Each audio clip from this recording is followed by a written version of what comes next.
మళ్ళీ ఇతర మతాల్ని నిందించేటువంటి స్థాయికి వెళ్ళిపోయారు మీ ప్రభుత్వంలో ఉన్నటువంటి పెద్దలు. ఇది సమంజసం కాదు, మీరు చేస్తున్నటువంటిది కరెక్ట్ కాదు. చివరిని దేవుణ్ణి కూడా రాజకీయాల్లోకి తీసుకుని వచ్చేటువంటి స్థాయికి దిగజారిపోయారు. మత రాజకీయాలు చేసేటువంటి పరిస్థితికి వచ్చేసింది ఈ రాష్ట్రంలో తెలుగుదేశం పార్టీ ప్రభుత్వం అనేటువంటి విషయాన్ని కూడా ఈ సందర్భంగా తెలియజేస్తా ఉన్నా. మనం చూసాం, నెయ్యికి సంబంధించి ఈఓ గారు అంట 4వ తారీఖు జూలై 4వ తారీఖున వచ్చినటువంటి లోడ్లు ఏవైతే ఉన్నాయో అంతవరకు వాడాం. జూలై 6వ తారీఖున తర్వాత జూలై 12వ తారీఖున వచ్చినటువంటి లోడ్లు మాత్రం వాటిని టెస్టులకు పంపించి 23వ తారీఖు జూలై వచ్చినటువంటి రిపోర్ట్ని ఆధారంగా వెజిటబుల్ ఆయిల్ అండ్ వనస్పతి కలిసింది అనేటువంటి ఉద్దేశంతో వాటిని వెనక్కి పంపించామని చెప్పి ఈఓ గారు చెప్తారు. జూలై 23 రిపోర్ట్ వస్తే సెప్టెంబర్ 18న ఈ రాష్ట్ర ముఖ్యమంత్రి మాట్లాడితే ఏమైపోయారు? 2 నెలలు ఏమైపోయారు? సెప్టెంబర్ 18న మీరు మాట్లాడి అందులో యానిమల్ ఫ్యాట్ కలిసిందని రకరకాలైనటువంటి వదంతులు సృష్టించారు. మీ ఈఓ చెప్పింది కరెక్టా? మీరు చెప్పింది కరెక్టా? ఒకవేళ కల్తీ నెయ్యి అని చెప్పి రిజెక్ట్ చేసినటువంటి పరిస్థితులు ఉంటే అసలు కల్తీ నెయ్యి రిజెక్ట్ చేసినప్పుడు లడ్డూలో ఎలా వాడతారనేటువంటి దానికి ఏం సమాధానం చెప్తారు? ఇన్ని అనుమానాలు ఈరోజు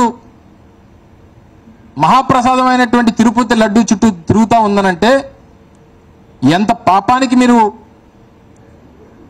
పాల్పడ్డారనేటువంటిది ఒకసారి ఆలోచన చేయాలి చంద్రబాబు నాయుడు గారు అని చెప్పి సందర్భంగా అడుగుతా ఉన్నాం.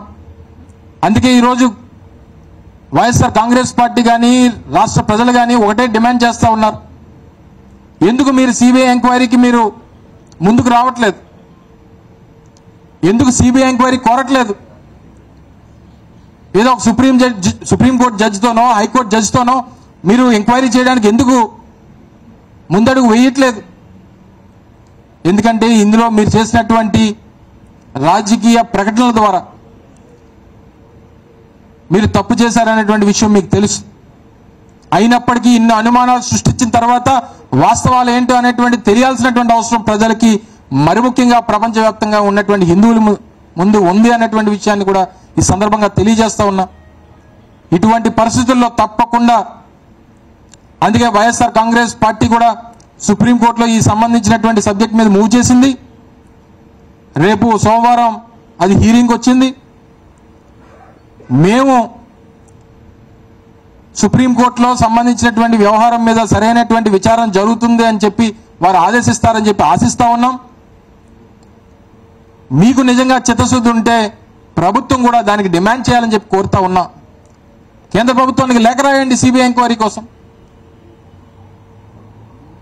ఈరోజు ఇన్ని తప్పులు చేసి ఇన్ని విషయాలన్నింటినీ కూడా డైవర్ట్ చేసి అసలు ఈరోజు వాళ్ళు చూస్తే తిరుపతి పవిత్రత గురించి, తిరుమల పవిత్రత గురించి ఇన్ని రకాలుగా మాట్లాడుతూ ఉన్నారే. నిన్న కాక మొన్న ప్రభుత్వానికి సంబంధించినటువంటి లిక్కర్ షాప్స్ ఏవైతే ఉన్నాయో వాటిని అన్నింటినీ కూడా రద్దు చేస్తూ ఒక ఆర్డినెన్స్ ఇచ్చారు. ఆర్డినెన్స్ ఇస్తూ కొత్తగా ప్రైవేట్ షాప్స్కి సంబంధించినటువంటి కొత్త పాలసీని కూడా తీసుకురాబోతున్నాం అనేటువంటిది మన క్యాబినెట్లో ఒక నిర్ణయం కూడా చేశారు, మనందరం కూడా చూసాం. మీకు నిజంగా తిరుపతి మీద, తిరుపతి పవిత్రత మీద ఈ ప్రభుత్వానికి అంత చిత్తశుద్ధి ఉంటే అది ఇవి 26 జిల్లాలకు సంబంధించి రాష్ట్రంలో ఉన్నటువంటి 26 జిల్లాలకు సంబంధించినటువంటి లిస్టు, దానికి సంబంధించి ఏ జిల్లాలో ఎన్నెన్ని షాపులు కేటాయించారనేటువంటి సంబంధించినటువంటి లిస్ట్ ఇది. హైయెస్ట్ ఎక్కడ ఇచ్చారండి? ఏ జిల్లాలో ఇచ్చారు చూసారా మీరు? ఏ ప్రాంతానికి హైయెస్ట్ నెంబర్ ఆఫ్ షాప్స్ ఇచ్చారో చూస్తే వీరు తిరుపతి గురించి, తిరుపతి గురించి, తిరుపతి పవిత్రత గురించి మాట్లాడేటువంటి రాష్ట్ర ప్రభుత్వం హైయెస్ట్ నెంబర్ ఆఫ్ షాప్స్ ఇచ్చింది తిరుపతికి 264 షాపులు. రాష్ట్రంలో ఉన్నటువంటి 26 జిల్లాలో హైయెస్ట్ నెంబర్ ఆఫ్ షాప్స్ ఇచ్చినటువంటిది తిరుపతి జిల్లాలో 264. వీరు తిరుపతి గురించి, తిరుపతి పవిత్రత గురించి మీరు మాట్లాడుతూ ఉంటారు. ఇవన్నీ కూడా ఓవరాల్గా 3700 దుకాణాలు ఉంటే అందులో 264 దుకాణాలు, ఆల్మోస్ట్ 10%, 8 to 10% షాప్స్ ఒక్క తిరుపతిలో ఇచ్చారు. ఇవన్నీ ఒక ఎత్తు. నిత్యావసర ధరలు ఏ రకంగా పెరిగిపోతున్నాయి మీరు చూశారు.